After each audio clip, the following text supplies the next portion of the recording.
Zombie Apocalypse.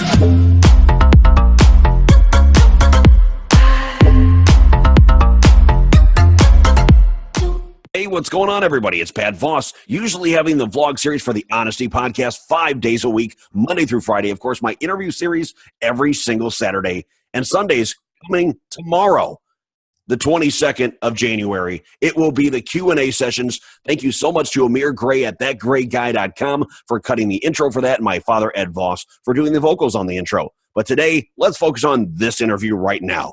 It's Anthony D'Andrea, the former board operator and producer at iHeart Radio. How are you? I'm doing well. How are you? Thanks for having me on. Oh, no problem. No problem. I try to find people that have worked in radio broadcasting.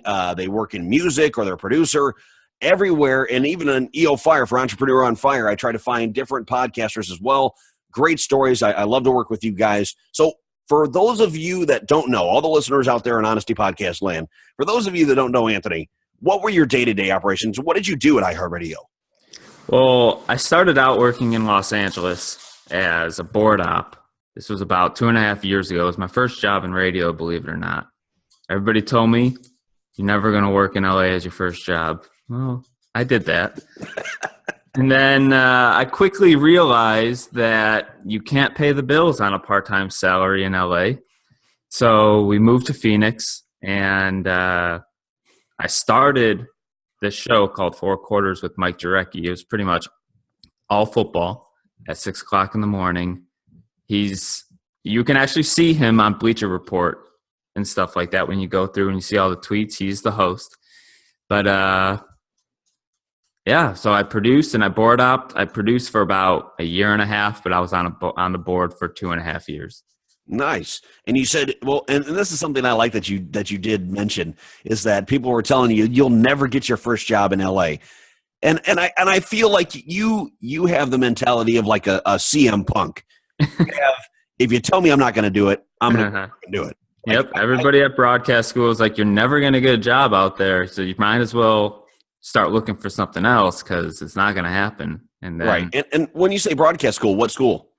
Illinois Center for Broadcasting. Which campus? Lombard. Oh, okay, cool, nice. And I'm a big fan of ICB myself, by the way. I know I'd met Matt Abaticola from a while back and Ernie Scatton. And then to think that Jared Payton does his show out of the State Street campus, that was pretty cool. For those of you who don't know who that is, that's Walter Payton's kid. Yeah. Big dude. Oh, by the way, so my first, and I'm sorry, this is a side story. So my first time going down to visit ICB at State Street, I'm walking around. I'm just kind of wide-eyed at everything I'm seeing around and the landscape outside the building and just loving being downtown. Here comes this big dude, huge arms, and he's like, hey, you planning to come here? I was like, yeah, I'm planning to come here. Well, good. Are you a Bears fan by any chance? I'm like, yeah, sorta. And he goes, yeah, I'm sort of a Bears fan too. And I'm like, oh, okay. Where is this conversation going? And he's like, I'm a little bit of a Bears fan. And he puts his arm up and he's got Peyton etched across his arm. And I'm thinking, oh, he's a huge Bears fan. He was just fucking with me. I'm like, oh, that's awesome. Are you like one of those Fairweather fans? And I didn't know who he was. So I'm giving Walter Payton's kid shit. And he didn't say anything. He goes, yeah, I guess you could call me that. And he walks away with a smile on his face. Well, freaking Matt Abaticola takes me back to the room to do my interview, to do my promo cut in the begining when you're trying to. Yeah. And he turns to me and he goes, that was Jared Payton, Walter's kid. And I'm like, oh, God. I was like, wait till we get this done. I have to go back out there and apologize, shake his hand, smile at him. I got to do something because I got to get him back in my good graces because I about lost him there. So how stupid did you feel? Terrible. And he waited till about 2 seconds before I put on the headphones to do the interview or the promo to tell me that's Walter's kid. And I'm like, really? You're going to tell me this right before I got to get my voice ready and go do this thing? Mm-hmm. Oh, but that was fun. That was a lot of fun meeting some people out there, and he's got a great show. And another guy out of the Illinois Center for Broadcasting, Mike Pendleton, he does On the Mic podcast. out of the State Street campus. He's a good buddy of mine. He actually works out of Woodfield Mall in Schaumburg at Lids, or Chicago Locker Room, rather. But a good guy, great guy, and hopefully be having him on in a couple weeks. But with iHeart Radio, everybody thinks that once you're in radio and you're either on the mic or you're behind the mic, everything's all hunky-dory. And I'm not saying, because I already know. I can already see it. On YouTube, I'm going to get fucking comments and complaints. Oh, I never said it was easy. No, yes, you did. Most of the people that I talk to think that radio is easy. I want you to tell them the reality of radio. Now, a lot of people do like radio, but what is the reality of radio? Well, the job itself or the career path? The job itself. The job itself, I wouldn't say it's difficult. It's just very demanding, especially when you're working with people that are making a lot of money and you're not making a lot of money. They're called personalities for a reason. And there's a reason why they're called personalities, because they have personalities and they have egos. And you're trying to learn these people as a producer and try to make them happy. But you're also trying to make your program director happy, and they might have two totally different ideas of what they want done. So you got to try to find somewhere in the middle that's going to make both of them happy. And that's not always the easiest thing to do, especially when you're only doing an hour or 2 hour show and they want guests on every day at 6 o'clock in the morning, and it's just not going to happen. Right. So I wouldn't say it's a difficult job because it's not like physically demanding. It's not like you're working construction or anything like that, but mentally it's pretty demanding, and they just they have high expectations. You're supposed to be perfect, and we're human beings. We're not perfect. Yeah, it's so. I did board up for a little while actually in my time in Elgin at WRMN, the radio shopping show. I will say this, and now that I don't work for them anymore, now I can say it. That show overall, for the type of person that I am and personality that I have, and I know you said personality and ego, and I understand that too. But when I say personality, what I'm talking about is the state of mind that I have most days. I'm a sports guy. That's what I do. Sports and entertainment. I don't do, hey, let's sell to an 80-year-old some tickets for $250 to an opera she's never going to go to. Like, that wasn't my idea. Now, I understand everybody has to start somewhere. But the fact that I was talked to numerous times for not being exciting on the radio, and then I said, okay, well, give me a segment. Give me a segment. And they said, okay, well, from 12 to 12:30, or I'm sorry, from 12:30 to 1, there's a show called Tradio where you can buy, sell, and trade on the air. And I'm like, okay, that's something I can do. So, of course, I made it some big freaking production. I made it like usually you'd have this guy called Super Dave, or I'm sorry, Dr. Dave. And Dr. Dave would come on and he would say, he'd have that high pitched voice and, hey, welcome to Tradio, like that. And so I'm like, oh, I got this. I'll put a little bass to it real quick for him.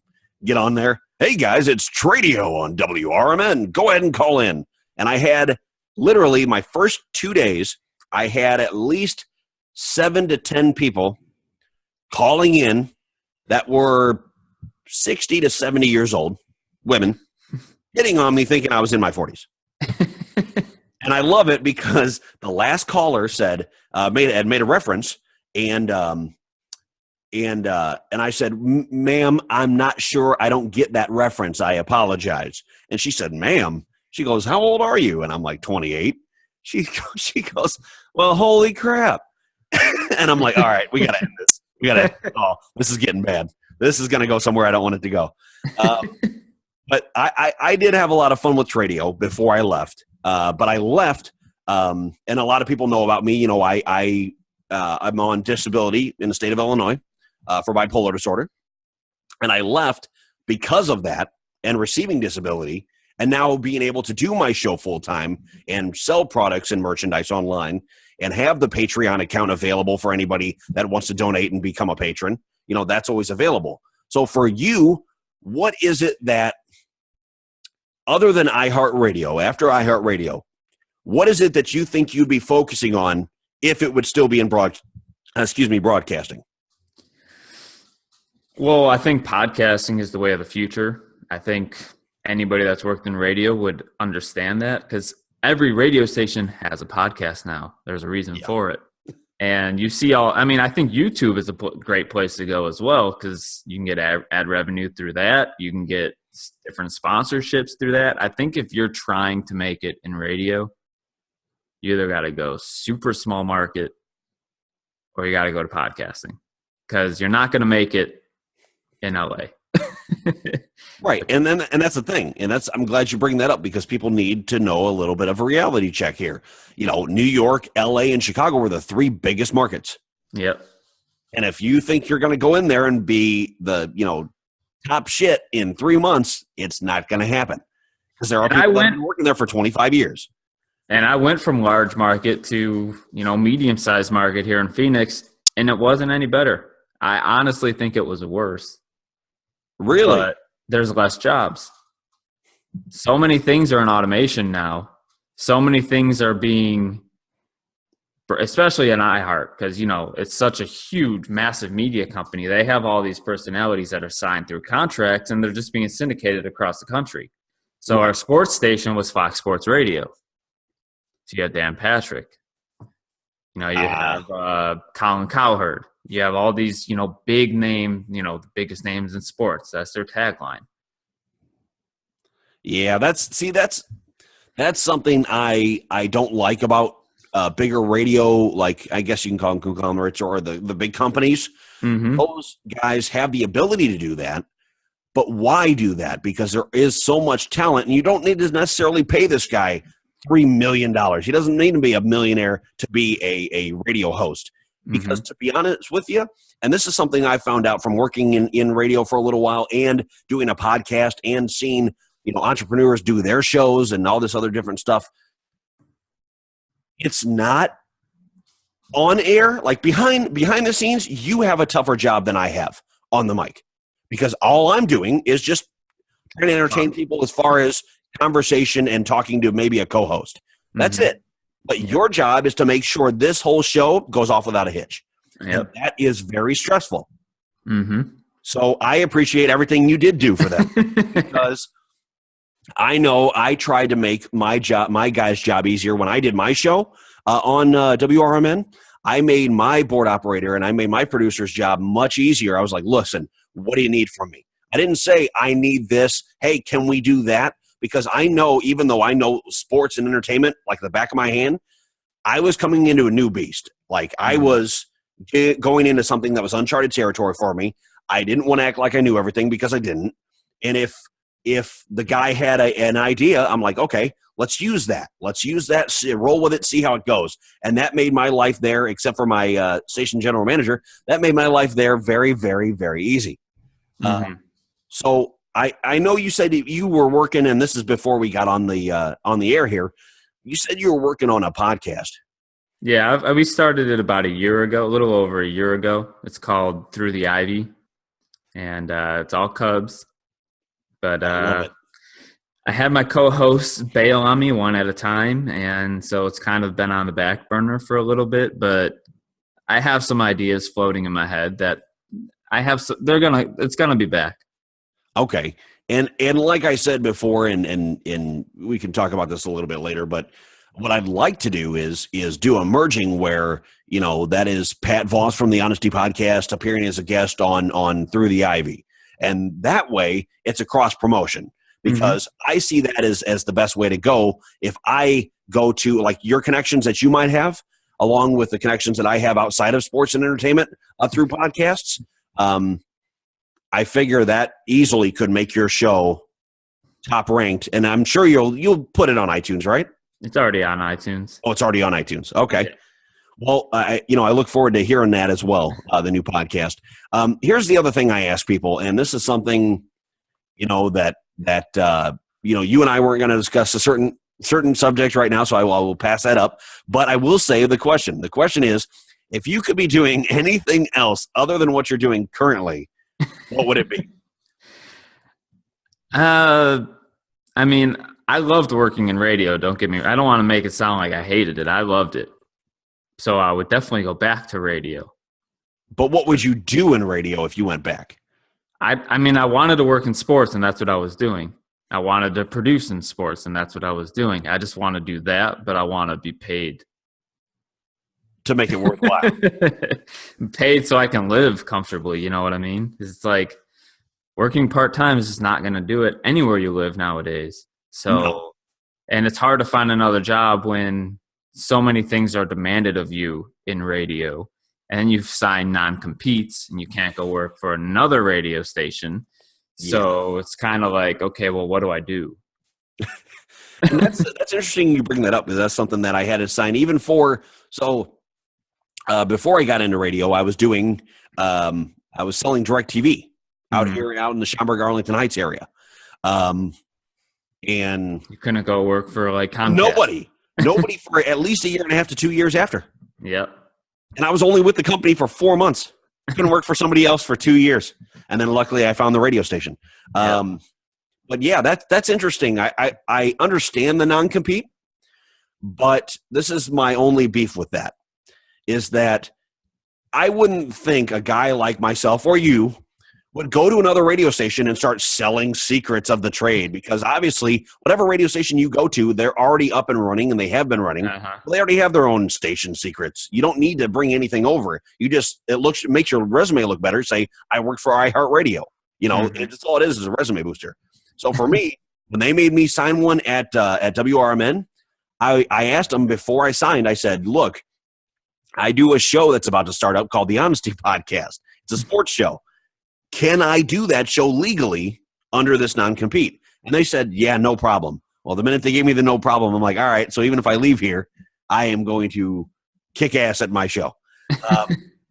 But let's see. So, and the last but not least, you know, everybody knows they can find me at Honesty Podcast on Twitter, Instagram, YouTube, Facebook, PatVoss12 on Snapchat.